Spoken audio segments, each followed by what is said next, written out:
Narayan Goswami Maharaj, by whose causeless mercy we have received the understanding of the deeper meanings of this divine festival of Rath Yatra.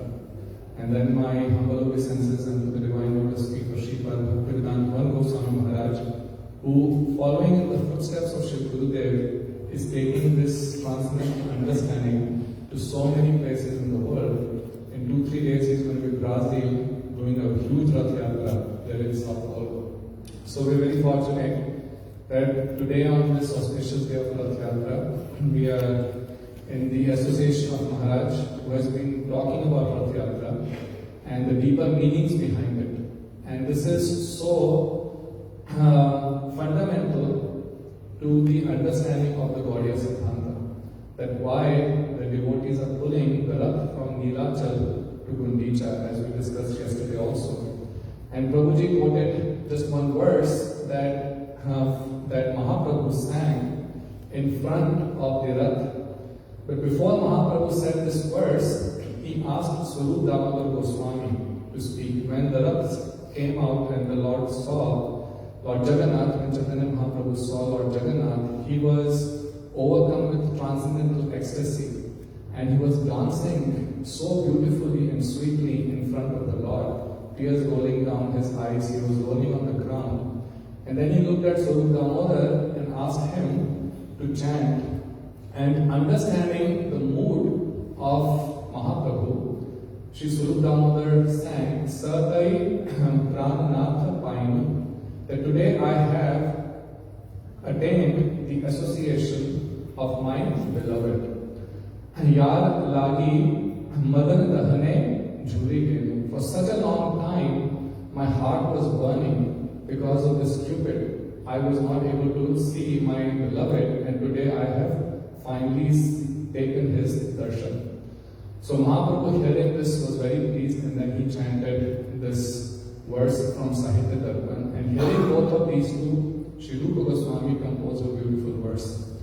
So today is also, Maharaj will speak about Rath Yatra. I'll just take a few minutes to speak about Swarup Damodar Goswami, who, understanding the mood of Mahaprabhu, said this verse. And today is also the disappearance day of Swarup Damodar Goswami. Who is he? He is an eternal associate of the Lord. Who is he? Who knows? Who is Swarup Damodar Goswami? He is Lalita Sakhi. So when Krishna comes, he comes with all his associates. Sango Parshad, Parshadam. So he comes along with his associates. So who's Lalita Devi? Lalita Devi is of the 8 main Sakhis, the 2 main are Lalita and Vishakha.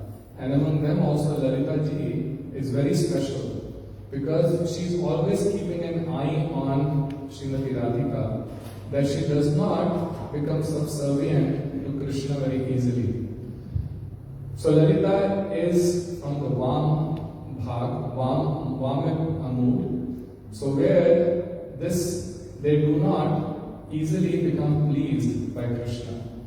And why? Because she knows that to increase the mood of love of Shri Krishna, who is Akhila Rasamrita Sindhu, the ocean of all the transcendental mellows, that if the beloved becomes very easily pleased, then the mood of love will not become very strong. But when the beloved, when the Naika, she resists and does not easily become subservient, then the Nayak, the hero's mood of love, becomes very intense. So when Krishna comes, he has gone to the camp of Chandravali, to the Kunj of Chandravali.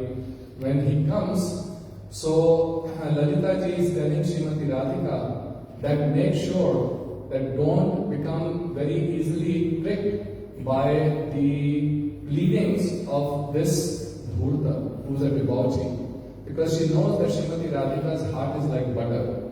And by some chikni chupri baatein, so English में क्या बोलते चिकनी चुपड़ी बातें, by the sweet talk of Krishna, she will melt very quickly. So she says that keep your chin very high and head the other way. Let him plead, let him fall on your feet.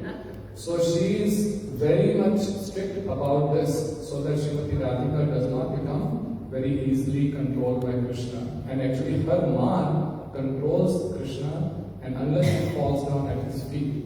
So this is such a mood of the central to the Gaudiya understanding of the highest love between Shri Radha and Krishna. So this same Lalita ji, she came as Swarup Damodar and keeping an eye on Mahaprabhu and helping him in relishing the internal mood of Srimati Radhika. So he was in Navadvip, also with Mahaprabhu. That time he was known as Purushottam Acharya. And then when Mahaprabhu took sannyas, he could not bear the news, the fact that Mahaprabhu has taken renunciation. So in his madness, he also went to Varanasi, and from an impersonalist Mayavadi sannyasi whose name was Chaitanya Anand Bharti, he also took sannyas. But he did not take the vesh, the dress of a sannyasi. Neither did he take the name of a sannyasi. He got his hair tuft shaven off, gave off his sacred thread, but as soon as he took sannyas, he started going back towards Jagannath Puri. So it explains in Chaitanya Charitamrita that his sannyas was only to officially completely give up all the attachment to the material world, and he wanted to completely be with Mahaprabhu. He had no attachment to the dress of a sannyasi. He came to Mahaprabhu and he kept his name Swarup. So Swarup was his name as a brahmachari, and then he did not take the name of a sannyasi. So he came to Mahaprabhu and told Mahaprabhu that I left you and it was my mistake and now I have come back. So Mahaprabhu kept him and he served as his personal secretary. Throughout Mahaprabhu's Leela in Jagannath Puri, very detailed description in Chaitanya Charitamrita. When Mahaprabhu would be in Gambhira, those of you who have read Chaitanya Charitamrita, and Mahaprabhu will experience these such deep ecstatic emotions that he will be lamenting, sometimes hitting his head against the wall. And at that time, these are very difficult, as Maharaj was also explaining yesterday, Madanakhya Mahabhav, so difficult for us conditioned souls to understand. But these are being explained so we get an understanding of what the highest mood of love is. So that time he will sing these songs of Vidyapati, Chandidas and Jayadev Goswami's Geet Govind to calm down Mahaprabhu. So like this, he served Mahaprabhu so intimately. And anything that was ever written and had to be presented to Mahaprabhu, it had to first go through Swarup Damodar Goswami, because he wanted to make sure that nothing which has ras abhas or which is against the Vaishnav Siddhant be presented to Mahaprabhu, because he would be very troubled when he would see such poetic compositions or any composition. So Swarup Damodar Goswami will read, make sure, again, we don't have time for this very detailed descriptions in Chaitanya Charitamrita. And he was also the one to whom Mahaprabhu entrusted Raghunath Das Goswami, and that's why he was called Swarupe Damodar. So Swarup Damodar Goswami was next to Mahaprabhu. In Chaitanya Charitamrita it says, Sakshat Mahaprabhu Nritya Swarup, that he was the second form of Sri Chaitanya Mahaprabhu. And he kept meticulous notes of Mahaprabhu's pastimes, and this is called Karchas, which he gave to Raghunath Das Goswami, who gave it to Krishnadas Kaviraj Goswami, and based on which Chaitanya Charitamrita was written. So we pray for the mercy of Sri Swarup Damodar, because without the mercy of these eternal associates of the Lord, we can't receive the mercy of Mahaprabhu. Gaur Premanande Hari Hari. Vimla दीदी थोड़ा बोल रहा है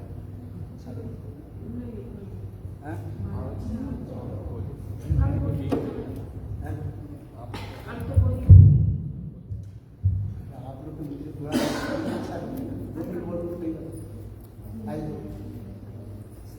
इतने लोग आगे सब अच्छे लगे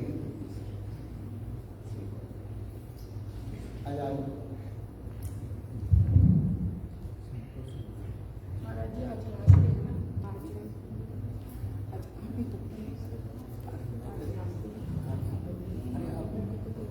अरे धर्म तो मैं कर देता हूँ ना खरीदने वाला तो मैं बता देता अरे करेंसी बढ़ जाएगा चलो नमो विष्णुपादाय राधिकाय प्रियात्मने श्री श्रीमद्भक्ति वेदांत श्रीनारायण गोस्वामी इति नामिने वाञ्छाकल्पतरुभ्यश्च कृपा सिन्धुभ्यैव च पतितानां पावनेभ्यो वैष्णवेभ्यो नमो नमः। महाराज जी के सामने मैं क्या बोलूं? पीछे महाराज जी तो हजारों सूर्य भी जगत के उस अंधकार को दूर नहीं कर सकते जो ऐसे सच्चे महात्मा हमारे आत्मा के हमारे जीवन के अंधकार को दूर करते हैं। सो श्री गुरु अंगोराम की असीम कृपा से शिला भक्ति वेदांत हमारे प्यारे गुरुदेव शिला भक्ति वेदांत श्री नारायण गोस्वामी महाराज जी के बहुत ही नियर एंड डियर एक निष्ठ गुरुनिष्ठ सन्यासी शिष्य श्री श्री भक्ति वेदांत श्रीमन महाराज जी हमारे मध्य में विराजमान हैं। महाराज जी के श्रीमुख से सुना है कि वही दिन सुदीन होता है जिस दिन हमें भगवान के शुद्ध भक्तों से उनकी हरि कथा श्रवण कीर्तन करने का सुयोग मिलता है और वही दिन दो दिन होता है जिस दिन हम इस सेवा से वंचित रह जाते हैं। तो महाराज जी कल गुंडीचा मंदिर मार्जन के माध्यम से महाप्रभु जी की लीला को सुना रहे थे कि किस तरह से महाप्रभु जी ने अपने आचरण के द्वारा गुंडीचा मंदिर मार्जन की लीला को जगत में प्रकाशित किया। ये हमें सिखाने के लिए कि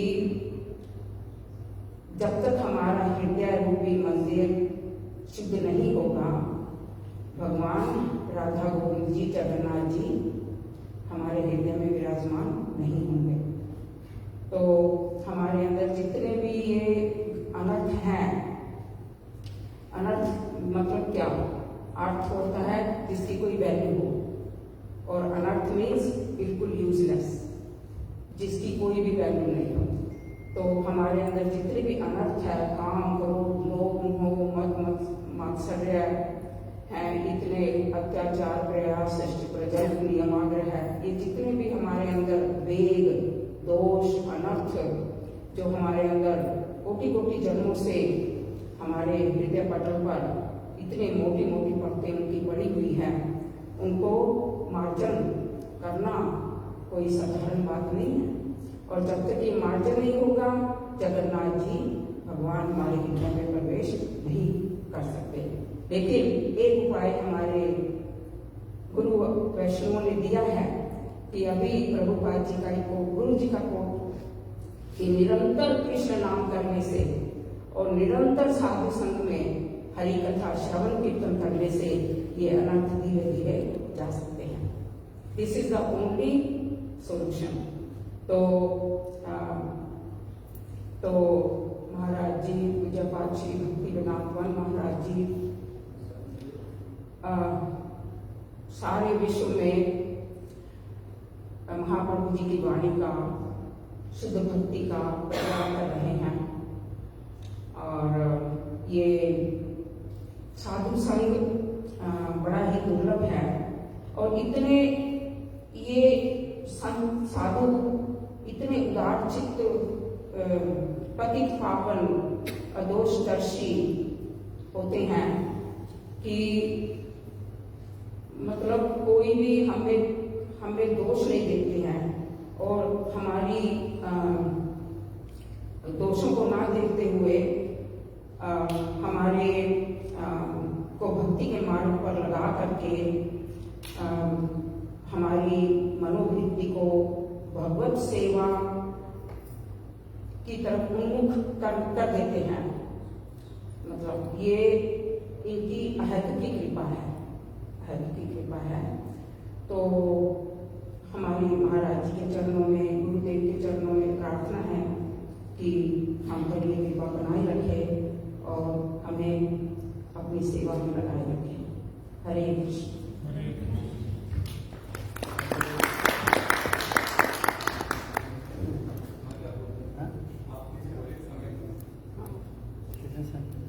किस बजे खत्म करते हैं हम देखें, ठीक है।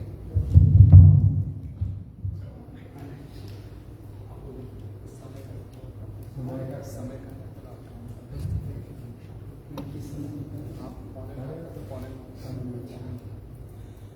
नामशेष्टं नमोऽपि सचित्तस्वरूपं रूपं तस्य प्रजं पुरीं माधुरीं वृषभाटि राधाकुण्डं त्रिपुरो राधिका माधवासं तप्तजस्य प्रथितकृपया श्रीगुरुं तोऽस्मि। नमो महावदनाय कृष्णप्रेमप्रदाय कृष्णाय कृष्णचैतन्य नाम्ने भक्तिसिंधु। हे कृष्ण करुणा सिंधु दीनबन्धो जगत्पते भुवनेश गोविन्दामन्तो राधाकान्त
नित्यलीला प्रविष्टं विष्णुपाद अष्टोत्तर सदस्य श्रीमद् भक्ति वेदांत श्री वामन गोसाई महाराज एवं शिक्षा गुरु सन्यास गुरु नित्यलीला प्रविष्टं विष्णुपाद अष्टोत्तर सदस्य श्रीमद् भक्ति वेदांत श्री नारायण गोसाई महाराज की अभय चरण कमलों में अनंत करोड़ साष्टांग दंडवत ज्ञापन करता हूँ।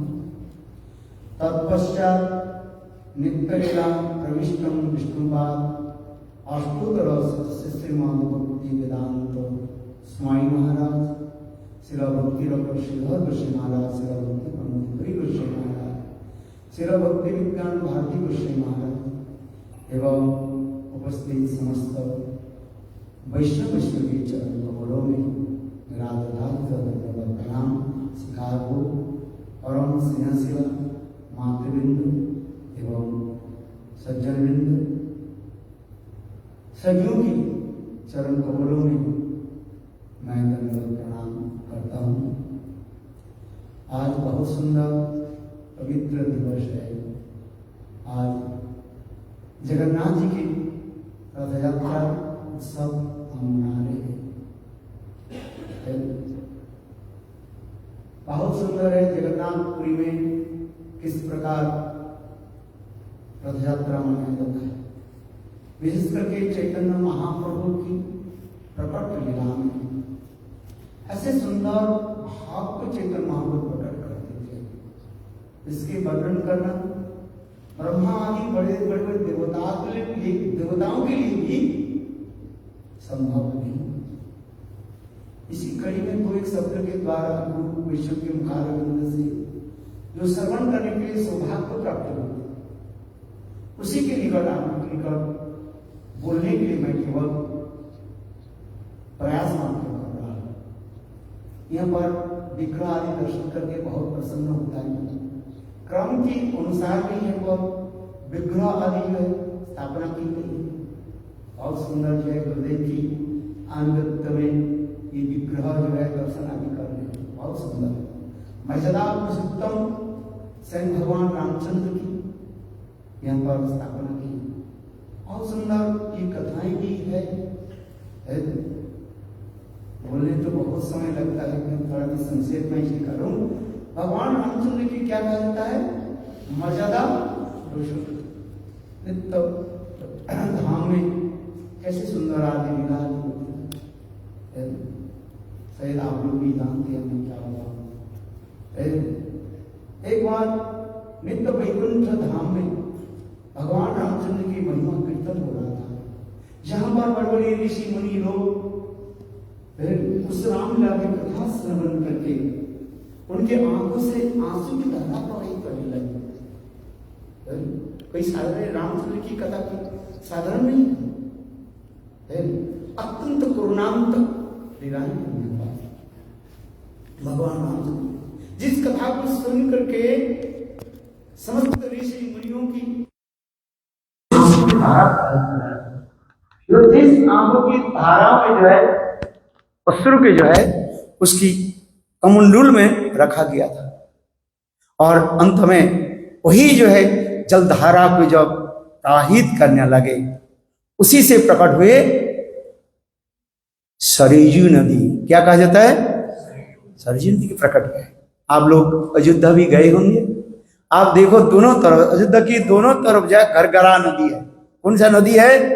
घरघरा नदी है और बीच में क्या है? सरयू नदी। बोले क्यों? उस समय स्वयं भगवान विष्णु कहने लगे जी मैं ही जो स्वयं ये लीला के मैं प्रकट करूंगा। और भी स्वयं भगवान विष्णु रामचंद्र के रूप में प्रकट हुए और स्वयं उनके उनके साहिनी लक्ष्मी सीता देवी के रूप में प्रकट हुए और इस समस्त रामलीला की प्रकट किया गया। इस समस्त अनेक पुराण में ये सब सुंदर सुंदर कथाएं वर्णन है कि और भगवान रामचंद्र आकर इस जगत में एक मर्यादा को स्थापना की है। और इसके पश्चात उसी के पटभूमिका पर मान प्लेटफॉर्म पर शंकर कृष्ण वैनंदन श्याम सुंदर जिसे कहा जाता है लीला पुरुषोत्तम। क्या बोला जाता है? लीला पुरुषोत्तम। ऐसे से सुंदर मधुर लीला आदि की कितने सुंदर ब्रज की मधुर लीला को प्रकट किया। इसलिए कृष्ण की वो समस्त लीलाओं के कहा जाता है लीला पुरुषोत्तम कहा जाता है कृष्ण।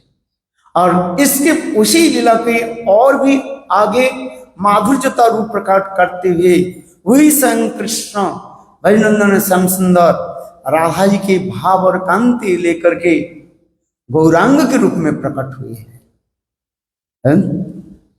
राधा भाव कांति लेकर के सचिनंदन गौर हरि ऐसे माधुर्य लीला को प्रकट किया जिसकी कहा जाती है सचिनंदन गौर हरि के कहा जाता है प्रेम पुरुषोत्तम अवतार। क्या कहा जाता है?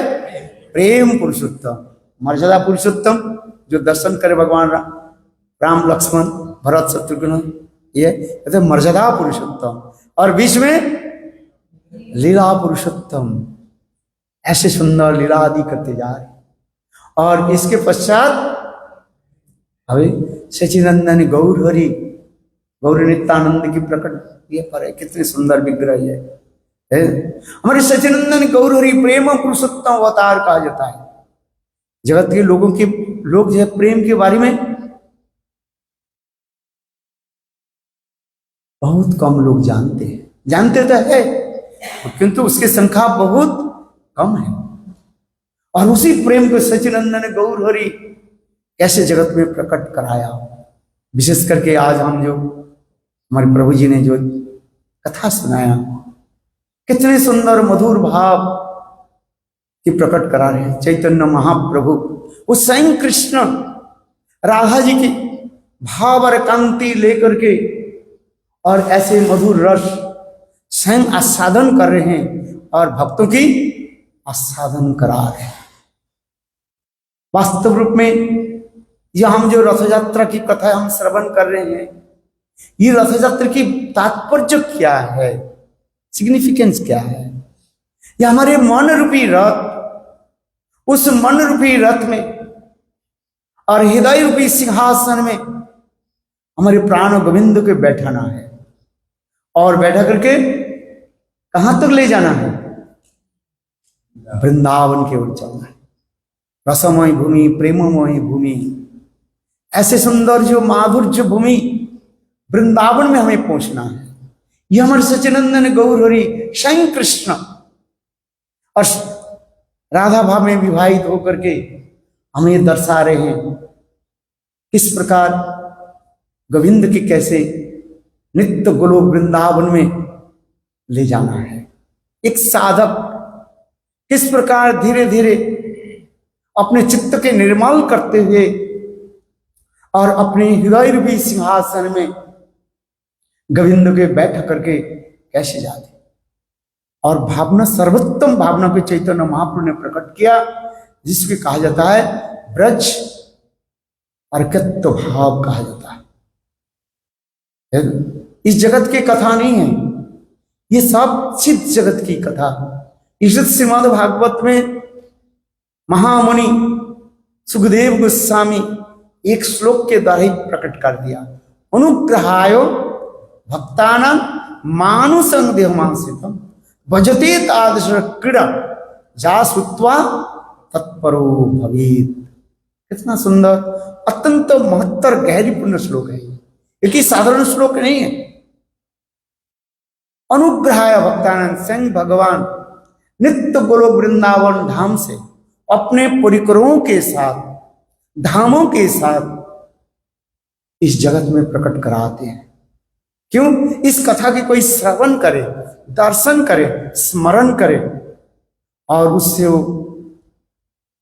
विभावित हो जाएंगे, अब्जॉर्ब हो जाएंगे और अंत में साक्षात भगवत धाम और भगवान को प्राप्ति कर लेंगे। भगवत प्राप्ति के इसलिए कह रहे हैं, इस श्लोक में कह रहे हैं, जितनी सुंदर जो कथाएं जो है गोविंद की लीला कथाएं, इसलिए वही सचिनंदन गौर हरि इस रथ यात्रा के प्रसंग में इतने सुंदर भाव को प्रकट करते जा रहे हैं। चैतन्य महाप्रभु संग सन्यास लिया, केशव भारती से सन्यास ले और सन्यास लेकर के जगन्नाथपुरी में आए और आकर के वहां पर सगुण भट्टाचार्य आदि ऐसे ऐसे महान विद्वान आदि के जो है उनके उद्धार भी किया। ये सब जो बहुत सुंदर कथाएं जो है, और विशेष करके रायरवंद आदि बड़े बड़े महान प्रेमिक भक्तों के साथ कैसे प्रेम माधुर्य आदि प्रकट किया, ये चैतन्य चरितामृत में सुंदर रूप में इसके वर्णन किया। अभी हम धीरे धीरे की रथ यात्रा की कथा प्रसंग में हम प्रवेश कर रहे हैं। ये चैतन्य महाप्रभु अपने को जो है सोचते थे मैं राधा हूं, अपने के राधा भावे रहे अनुख। चैतन्य महाप्रभु सदा सर्वदा इस भाव में डूबे रहते थे, मैं स्वयं कौन हूं? मैं राधा हूं। अरे ये जगन्नाथ कौन है? साक्षात ब्रजेंद्र नंदन महाप्रभु अधिक रूप में जो है जगन्नाथ के जो है ब्रजनंदन श्याम सुंदर के रूप में ही दर्शन करते थे, भाव में विभावित होकर, भावग्राही जनार्दन। इसलिए चैतन्य महाप्रभु जब जगन्नाथ जी के जब दर्शन करते थे और ऐसे लगता था मैं साक्षात रूप में ब्रजनंदन श्याम सुंदर से मैं मिल रहा हूं, ये भाव सुंदर होता है। हम रथ यात्रा की तात्पर्य इसी प्रकार है, ये चैतन्य महाप्रभु हमें क्या भाव देने के लिए आए हैं। ये सर्वोत्तम भाव जो प्रेम पुरुषोत्तम अवतार सच्चिदानंद गौर हरि, कृष्ण के मैंने क्या कहा? लीला पुरुषोत्तम, और सच्चिदानंद गौर हरि क्या है? प्रेम पुरुषोत्तम। साक्षात प्रेम की कैसे जगत में प्रकट कराना है, इस जगत के लोगों की प्रेम के बारे में पता नहीं है। हम जिसको प्रेम कहते हैं आई लव यू, किंतु ये लव प्रेम नहीं है। इंग्लिश में क्या बोलते हैं? Love, LOVE। एल शब्द की क्या अर्थ होता है? What is significance of L? Lake of tears, आंखों से आंसू की वो lake of tears, lack of नहीं, लेक ऑफ टीयर्स, आंखों के आंसू की ये बन जाता है, लेक बनता है। वो क्या है? ओशन ऑफ सरो, दुख की समुद्र, ओशन ऑफ दुख का समुद्र है। और भी पर वैली ऑफ डेथ, याद रखना है। हाँ भाई, मौत की घाट है, पहाड़ की है ना, और थोड़ी सी जो है रास्ता चलते जा रहा, थोड़ी सी पैर फिसल जाए हजारों फीट नीचे चले जाएगा, ऊपर में आ जाए। हाँ? और भी और एलो भी एंड ऑफ लाइफ फिनिश। यही तो हमारे प्रेम हम कहते हैं, I love you, I love you है। फर्स्ट क्या बोलते हैं? I love you. फिर इसके बाद क्या है? I live you. छोड़ देते हैं, चलो जा, जाएगी नहीं वो, बच जाएगी। और जाते जाते जा, इसमें कहते हैं फिर क्या बोलते हैं? I hate you, hate you ना, और फिर अच्छा जो भी हो गया वो भी नहीं, फिर क्या बोलते हैं? आई किल यू। ये भगवान, यही लाभ है इस संसार जिसको हम प्रेम कहते हैं। वास्तव वो प्रेम नहीं है। आत्मेंद्र प्रतिवंचा तारे बोली काम, कृष्णेंद्र प्रतिवंचा धारे प्रेम नाम। जहां पर अपने ससुख बसना रहता है उसके कहा जाता है काम कहा जाता है। प्रेम जो है एकमात्र कृष्ण इंद्रिय सुख तात्पर्यमय, उसी कहते प्रेम कहा जाता है। वो प्रेम एकमात्र गोलोक वृंदावन धाम में राधा गोविंद और गोपियों के हृदय में, ब्रजवास के हृदय में सुरक्षित है। सुनने में थोड़ा बहुत कड़वा लगता है, किंतु शास्त्र की वचन है, करेला तो लेना ही पड़ेगा भाई। केवल मिठाई खाने से पेट में क्या हो जाएगा, कीड़ा हो जाएगा भाई, कृमि हो जाएगा। इसलिए बीच बीच में क्या लेना पड़ेगा, करेला लेना पड़ेगा। करेला समझे? हाँ अच्छा बताओ भागवत में कितने श्लोक में कितने प्रेम के बारे में कथा है? ज्यादातर ज्ञान वैराग्य इतने कहते जाते हैं, पखान आदि के द्वारा, लीला करते क्या बोले, चित्र कथा आदि के द्वारा सब ज्ञान वर्ग के निरसन करते जा रहे। गोपियों की कथा कितना दूर है बताओ आप, है 10वें स्कंध में तो उतना ही तक है, वो भी इतना जो है ज्ञान वैराग्य की कथा क्या बताऊं, है तथापि उसमें तो है, उसमें वेणु गीत, इसके बाद है गोपी गीत, प्रणय गीत, इसके बाद गोपी गीत, इसके बाद जुगल गीत, इसके बाद भ्रमर गीत, और अनेकों गीतों की कथा है। इला गीत, शिव गीत, महिषी गीत, अनेक गीतों की कथा है। किंतु गौड़ीय वैष्णव के लिए 5 गीत जो है मैंने जो बताया, वेणु गीत, गोपी गीत, जुगल गीत और भ्रमर गीत, ये 5 गीत जो है ये मुख्य माना जाता है। प्रेम की जहां पर ऐसे सुंदर दर्शा, प्रेम की दृष्टि दर्श दिखाया गया है। जो महानुभाव, जो प्रेमिक भक्त लोग होते हैं उसका अध्ययन करते हैं, समझते हैं, है? इसलिए कहते ये हमारे चैतन्य, हम इसे करें चैतन्य महाप्रभु सच्चिदानंद गौर हरि यही रथ यात्रा के समय अपने अपने भावों कैसे प्रकट किया। जगन्नाथ जी की प्रकट, जगन्नाथ जी जब आए, पहले चैतन्य महाप्रभु ने इतने बात बताया कि मैं राजा के दर्शन नहीं दूंगा, है राज दर्शन, स्त्री दर्शन सन्यासी के लिए उचित नहीं। महाप्रभु बहुत कठोर है नियम बना दिए, किंतु अंत में ये कथा में यही जगन्नाथ जी की रथ यात्रा के समय महाराज प्रतापरुद्र जब जगन्नाथ जी के सामने एक झाड़ू लेकर के जब झाड़ू देने लगे, उसको देख करके चैतन्य महाप्रभु के हृदय द्रवीभूत हो गया है। क्यों? इतने महान होकर के झाड़ू लगा रहे। झाड़ू लगाना ये सबसे नीच कर्म कहा जाता है। और जगन्नाथ जी के सामने झाड़ू दे रहे, अनंत करोड़ विश्व ब्रह्मांड के ये नायक जगतनाथ, और उनके सामने जब राजा प्रतापरुद्र जब झाड़ू देने लगे, उसको देख करके महाप्रभु प्रसन्न हो गए। और उस समय चैतन्य महाप्रभु मन मन विचार करने लगे, इनको मैं दर्शन दूं। पहले तो महाप्रभु इतने रूठ गए थे, मैं दर्शन नहीं दूं,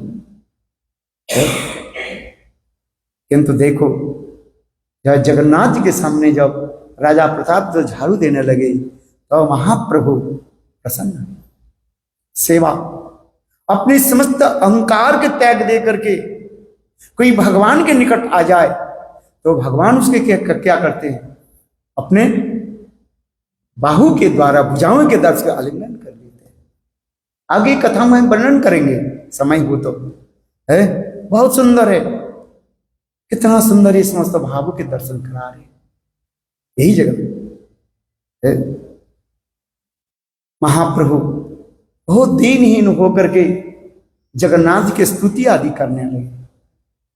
है। नमो ब्रह्मण्य देवाय गो ब्रह्मण्य हिताय च जगद्धिताय कृष्णाय गोविंदाय नमो नमः। जयति जयति देवो देवकी नंदनासौ जयति जयतु कृष्ण विष्णु वंश प्रदीप जयति जयति मे गोस्यामल कमलांगो जयति जयति पृथ्वीभारो नासो मुकुंद जयति जननिवासो देवकी जन्मवादो जदुवर परिशासो दुर्भिरस्य धर्मन् शिरचर वीर्मिगुण सुस्मित श्रीमुखेन ब्रजपुरवनितानां वर्धयेन कामदेवम् नाहं विप्रो न च नरपति नापि वैश्यो न शूद्रो नापि वर्णी न च गृहपति न वनस्तु यतिर्वा किन्तु प्रद्योनिखिलं परमानन्दं पूर्णमताब्दे गोपीर्भस्तु पदकमलोर्दासानुदास। इस प्रकार चैतन्य महाप्रभु अत्यंत दीनहीन होकर के जगन्नाथ जी के चरण में स्तुति आदि करने लगे। इसके पश्चात चैतन्य महाप्रभु जगन्नाथ जी के सामने इतने सुंदर नृत्य आदि करने लगे। स्तुति के पश्चात महाप्रभु नृत्य आदि करने लगे।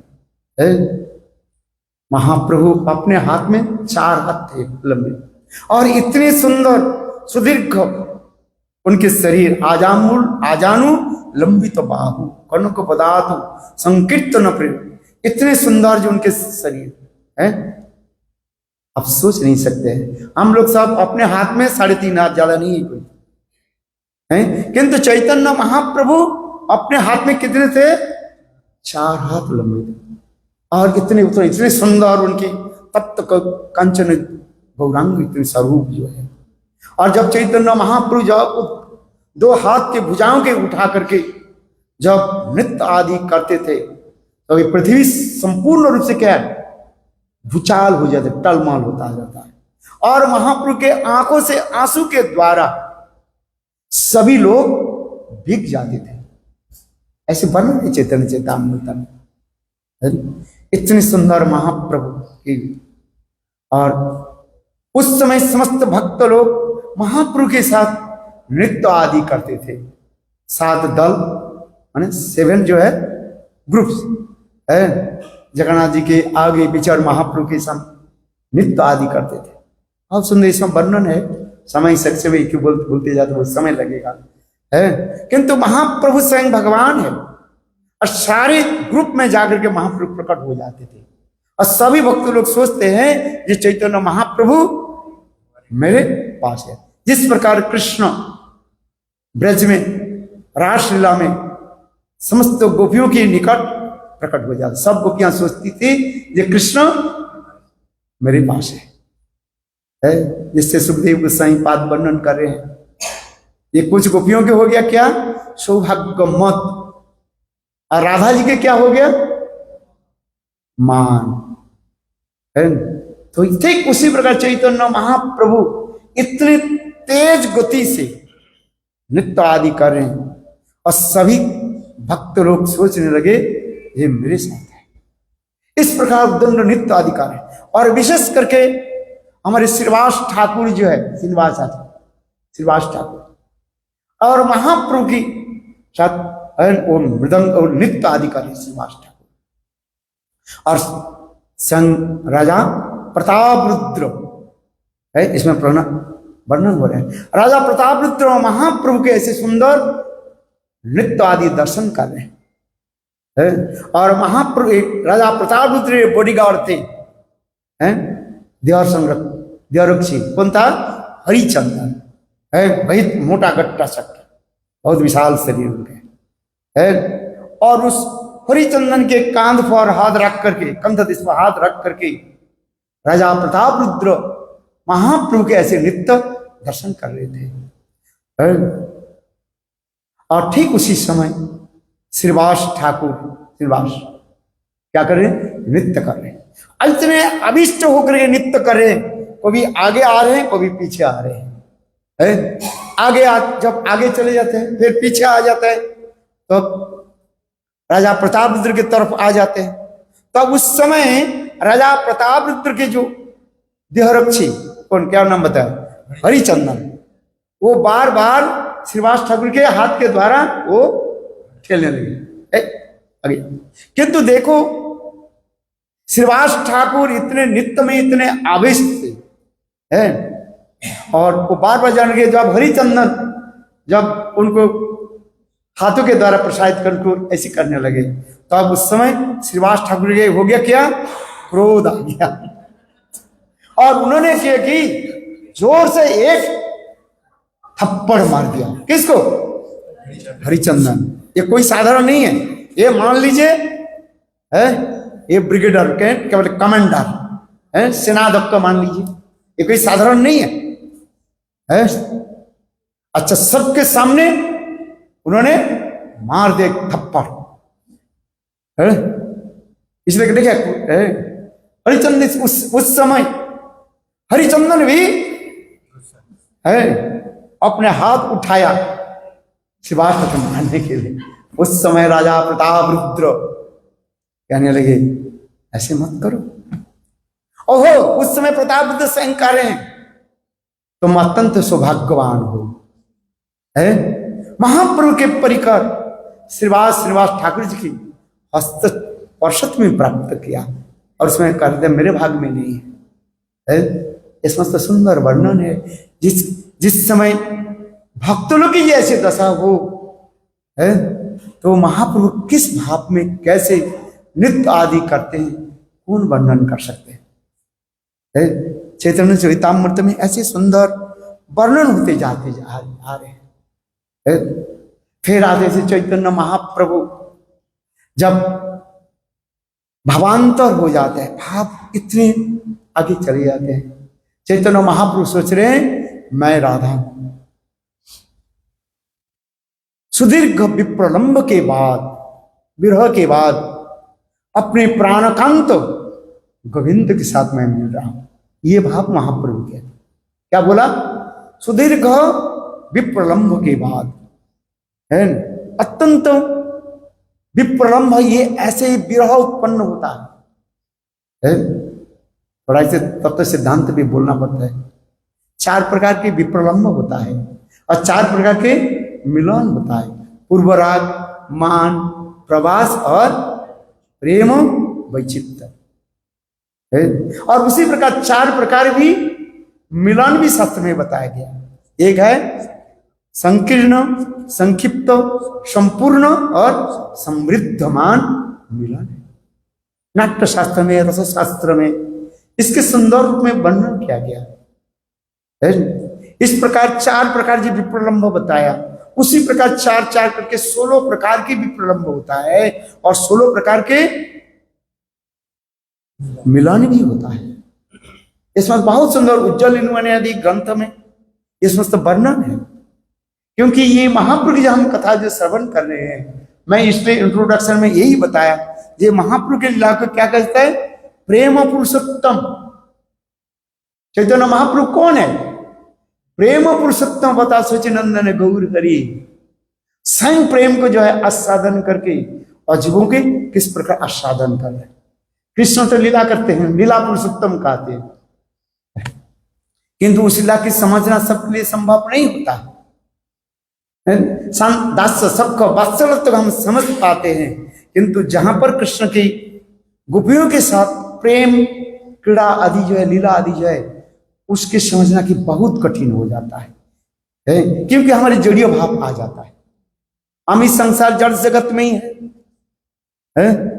हमारे चित्त मन इतने काम क्रोध आदि की तरह दूषित है, हम उस शब्द के सुनते ही हम तिलमिल हो जाते। तिलमिल मतलब क्या है, मेरे चित्त है दूषित हो जाते हैं। किंतु देखो अप्राकृत चित वस्तु वहीं पर किसी प्रकार काम के ग्रंथ, प्रेम सूर्य सम, काम अंधतम है।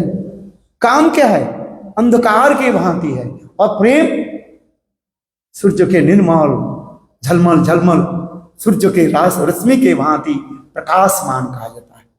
इसलिए कहा जाता है काम अंधतम प्रेम निर्मल भास्कर, जहां कृष्ण का है नहीं माया अधिकार। ये माया अंधकार है। हम माइक जगत में पड़े हुए हैं, अंधकार में पड़े हुए हैं। ये कहां ये समझ पाएंगे। इसी जन्म में ऐसे सर्वोत्तम महाभागवत की कृपा वर्षित हो जाए, महाप्रभु की कृपा हो जाए, तो अब हम इसको समझ पाएंगे। और बात कोई पत नहीं है।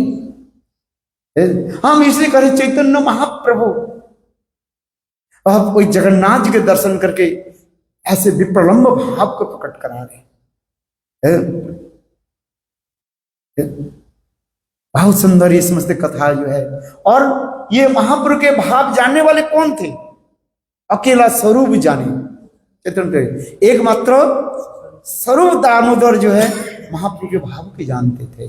अभी हमारे प्रभु जी बताए ना, विष्णु प्रभु, ये स्वरूप दामोदर कौन है? ये साक्षात राधा जी की अत्यंत जो है सखी जो है, प्राण पृष्ठ समझ सखी ललिता सखी है। राधा जी के 8 सखी जो है प्रधान 8 सखी कहा जाए। ललिता देवी, ललिता, विशाखा, सुदेवी, रंगदेवी, चित्रा, चंपकलता है। इस प्रकार जो 8 सखियां जो है, और उसमें सर्वश्रेष्ठ कौन है? प्रधाना कौन है? ललिता सखी, इस स्वरूप दामोदर है। और राधानंद के कहा जाता है विशाखा सखी। चलिए, इसलिए कहता है चैतन्य महाप्रभु के हृदय के जानने वाले कौन है? इस स्वरूप दामोदर। और जब महाप्रभु ऐसे उद्दंड होकर के नित्य आदि कर रहे हैं, उस समय स्वरूप दामोदर महाप्रभु के भाव के अनुसार एक सुंदर पद को कीर्तन कर दिया। सही तो परानथ पाइनु जहां लगी मदने दहने झुरी गनु। है इतनी गहरी शब्द है, एकमात्र रसिक जोन जो है वो समझ सकते हैं, जिसके रस शास्त्र में ज्ञान है। कौन समझ पाए? प्राकृत रस शास्त्र भी है, ये जड़ जगत में स्कूल कॉलेज में पढ़ाया जाता है कि वो उसके कहा जाता है प्राकृत रस शास्त्र कहा जाता है। किंतु अपराकृत चित्त जगत में ये रस शास्त्र है, वो इन्हें इतने उन्नत कोटि के है, जिसके हमारे कृष्णदास कविराज गोस्वामी कह रहे हैं, भरत मुनि नहीं जाने ईश्वर रसिर कथा है। आप लोग तो चैतन्य चरितामृत पढ़ते हैं, बोले ये रस की कथा जो है ये भरत मुनि भी नहीं जानते, और तो दूसरे की कथा क्या बोले है, क्योंकि अपराकृत चित्त वस्तु है, वो अपराकृत चित्त वस्तु इसलिए चैतन्य स्वरूप दामोदर महाप्रभु के भावों के अनुसार बस एक बंगला प्यार शुरू कर दिया। क्या बोले?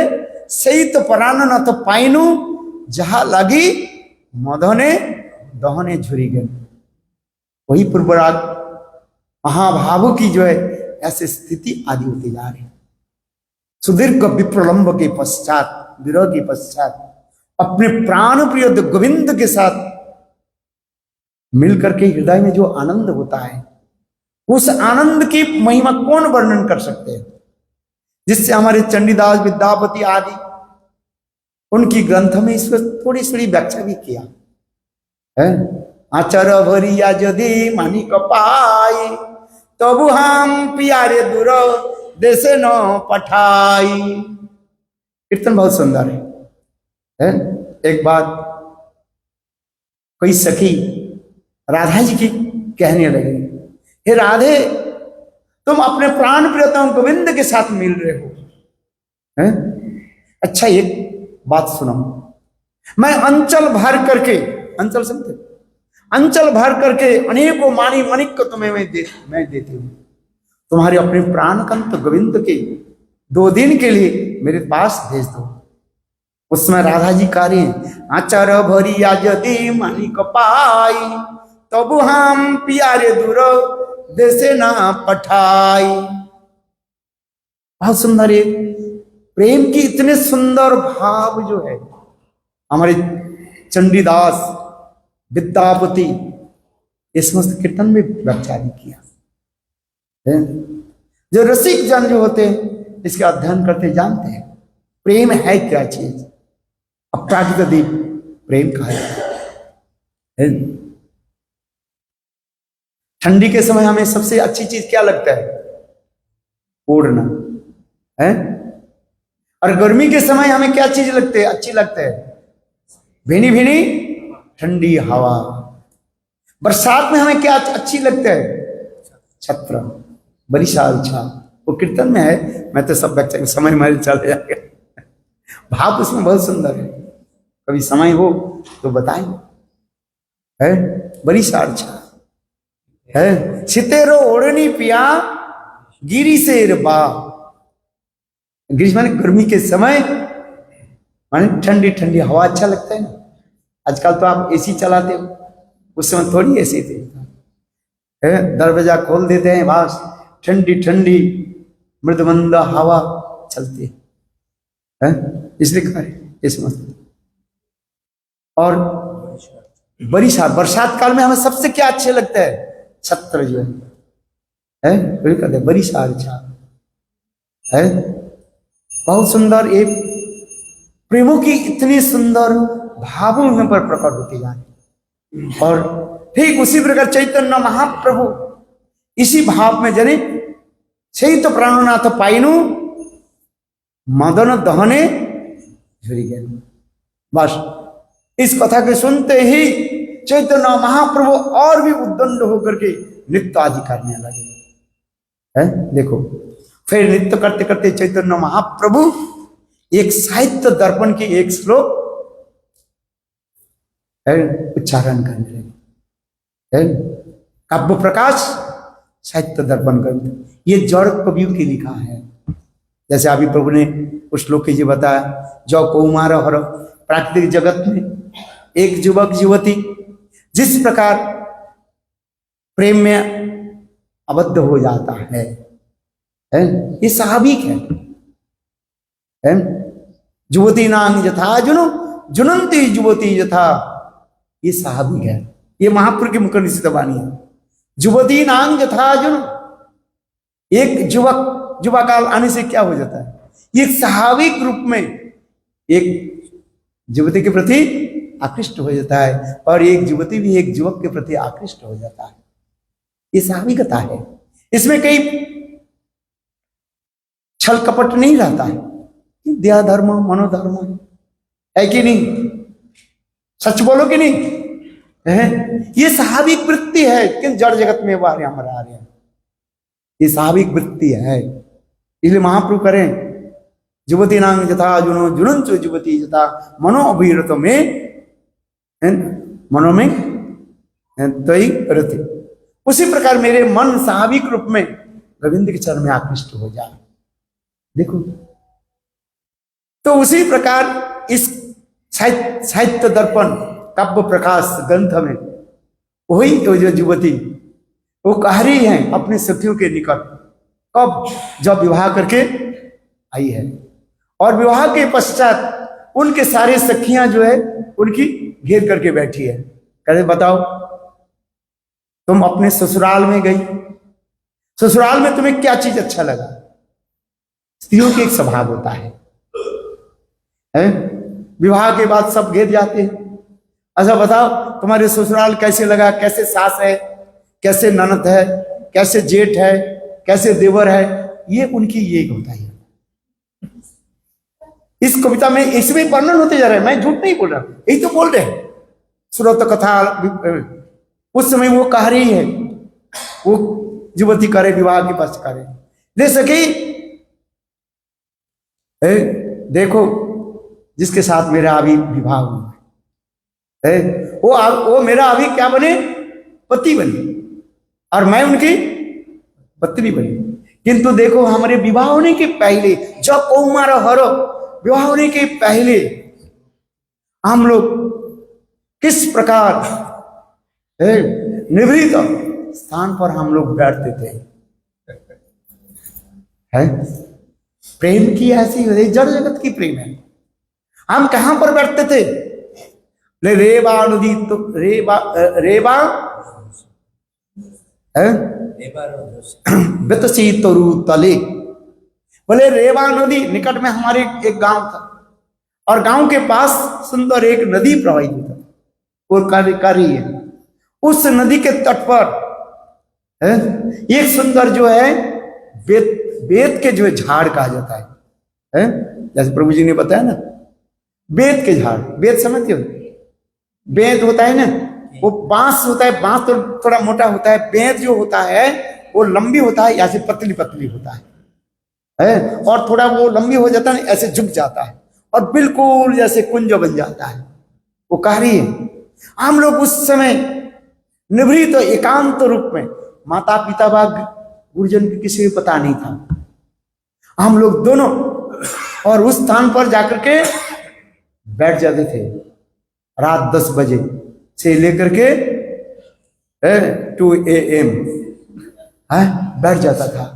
किसी को ही पता नहीं था कि हम कब घर से निकल करके आया और कब यहां पर बैठे। और उस समय इतने सुंदर स्थान भी है, निकट में जो है माधवी मालती पुष्प की फूलों की सुगंध जो है, भीनी भीनी सुगंध हवा हम लोग के शरीर के स्पर्श करते थे। आनंद में दोनों जो है बैठ जाते थे।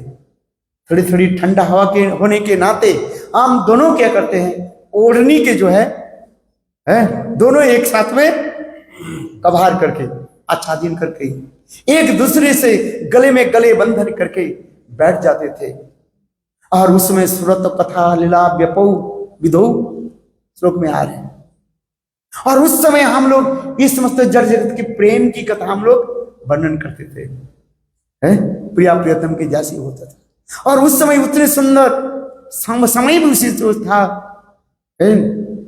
पूर्णिमा रात्रि और चंद्र की किरण जो है, और नदी के तट पर बालू पर जब रिफ्लेक्ट होते थे, प्रतिबिंब होते था, और उसमें झिलमिल झिलमिल लगता था, और वो नदी की जल की जो है तरंग जो है, और उसमें कल कल कल कल ये शब्द होता था।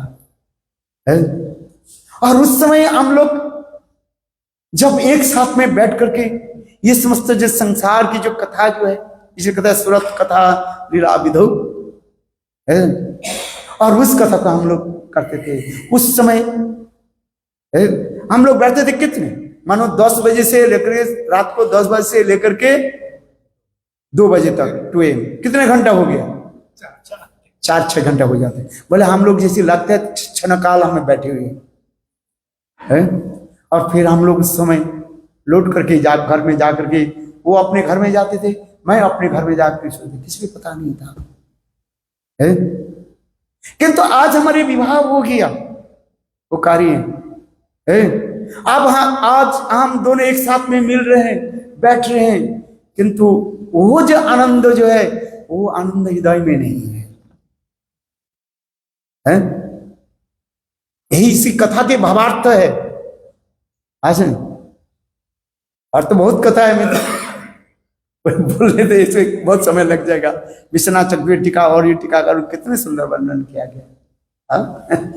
अब देखो आज विवाह हम लोग हो गया, विवाहित हो गया, किंतु वैवाहिक जीवन जो है, मैरिज लाइफ, वो आनंद नहीं है। अच्छा, इसके तात्पर्य क्या है? एक होता है सौक्यत्व भाव और एक होता है पारकित्व भाव। जगत में सभी लोग सौक्य भाव की आदर करते हैं, शास्त्र उसकी अनुमोदन करते हैं, किंतु पारकित्व जो भाव, ये चित जगत की कथा है। देखो ये कोई साधारण वस्तु नहीं है। ये पारकित्व भाव जो है इस जगत में अत्यंत घृण्य, समाज उसके अत्यंत नेग्लेक्ट करते, समाज वर्जित करते, निंदित करते।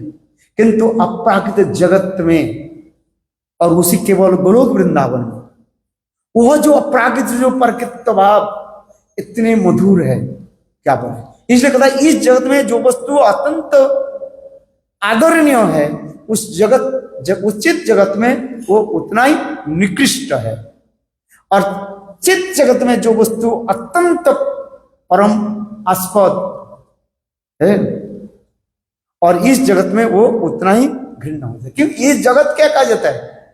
The perfect reflection of Golok Vrindavan.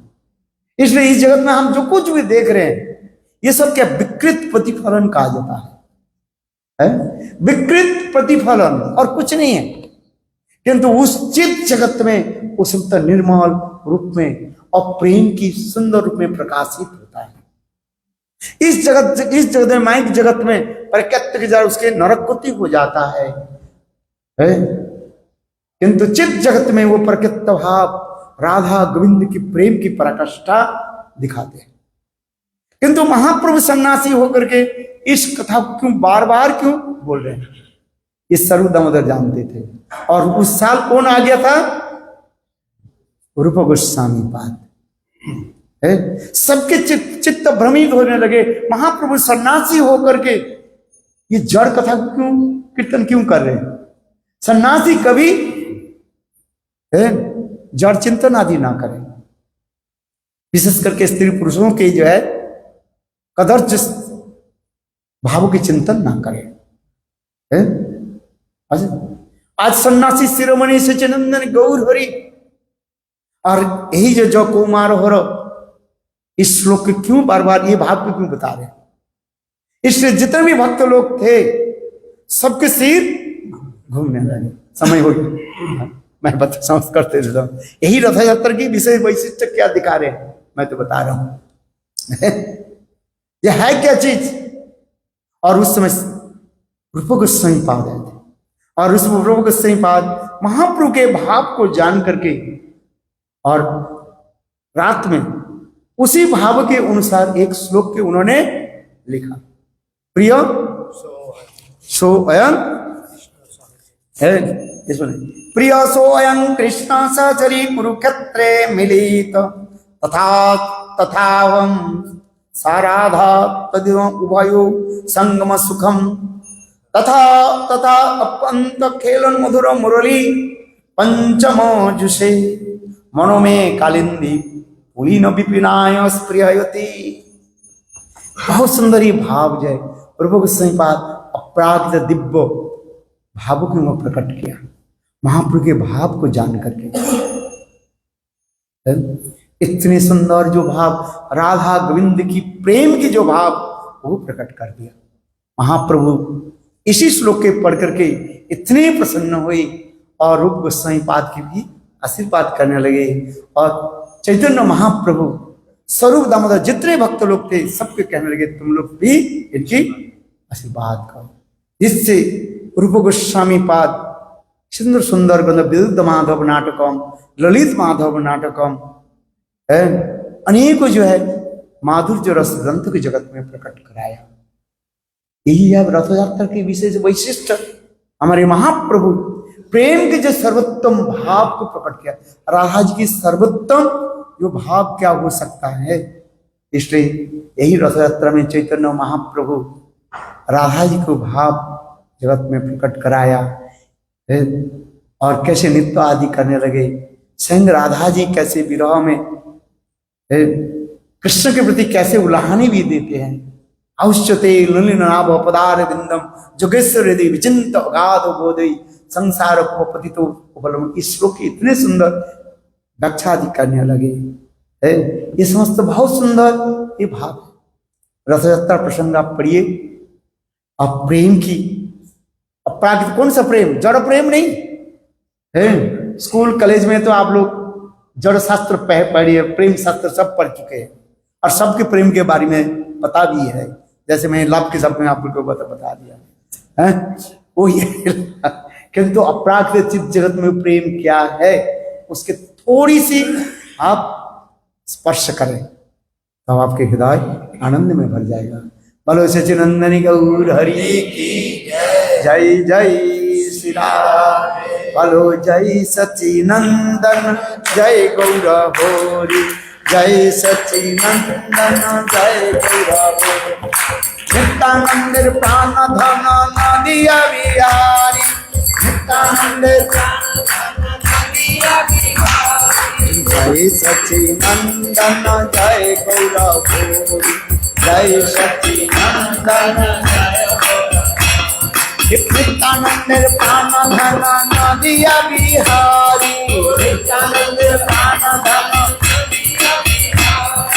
जय सच्चिदानंद जय गौरव जय सच्चिदानंद जय गौरव विष्णु प्रियर प्राण धन नदिया बिहारी विष्णु प्रियर प्राण धन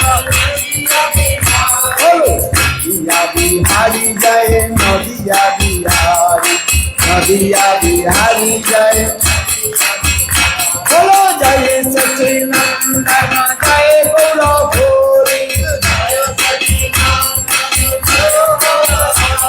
नित्यानंद प्राण धन नदिया बिहारी नित्यानंद प्राण धन बोलो नदिया बिहारी जय नदिया बिहारी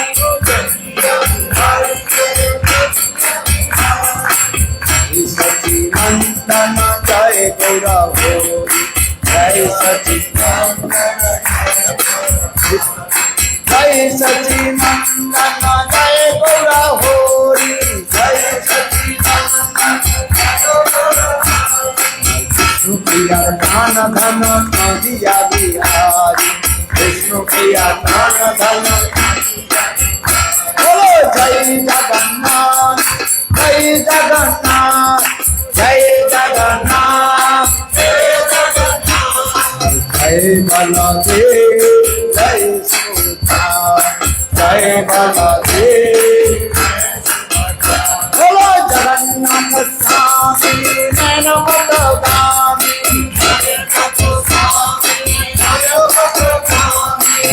भवतु मे भवतु मे भवतु मे भवतु बोलो जय जगन्नाथ जय जगन्नाथ जय जगन्नाथ जय बलदेव जय सुभद्रा जय बलदेव जय सुभद्रा बोलो जगन्नाथ स्वामी नैनपतगामी जगन्नाथ स्वामी नैनपतगामी जगन्नाथ स्वामी भवतु मे भवतु मे भवतु मे बोलो जय जगन्नाथ जय बलदेव जय जगन्नाथ जय बलदेव जय सुभद्रा जय बलदेव बोलो जय जगन्नाथ जय जगन्नाथ जय जगन्नाथ बोलो जय जगन्नाथ जय जगन्नाथ जय बलदेव जय सुभद्रा जय बलदेव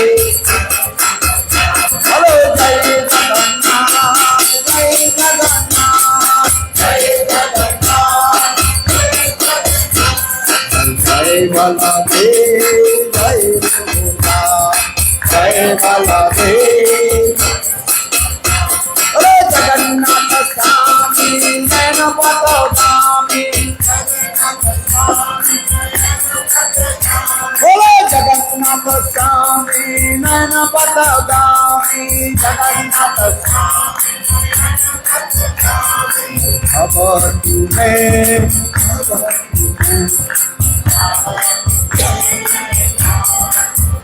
बोलो जगन्नाथ स्वामी नैनपतगामी भवतु मे भवतु मे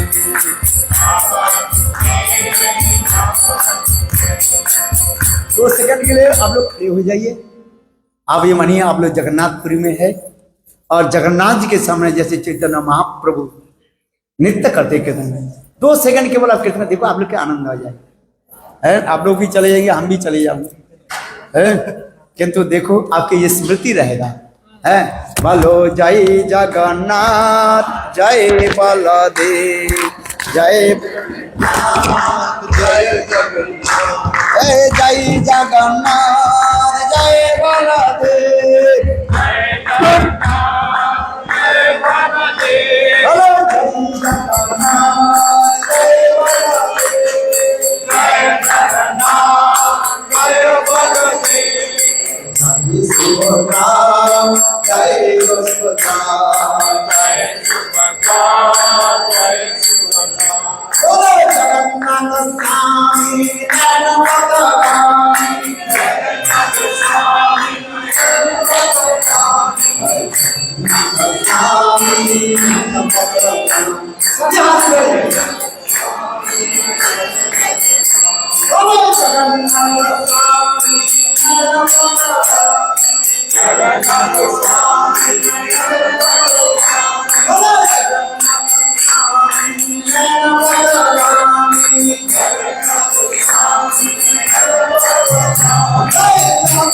श्री भक्तिवेदांत महाराज की जय, श्री गुरुदेव की जय, श्री राधा गोविंद की जय, श्री गौरताय की जय, श्री सीताराम लक्ष्मण हनुमान की जय, श्री रथ यात्रा महा महोत्सव की जय, सामवेद भक्त वृंद की जय, आज के आनंद की जय। So thank you so much Maharaj for coming and blessing all of us with such ecstatic Harikatha.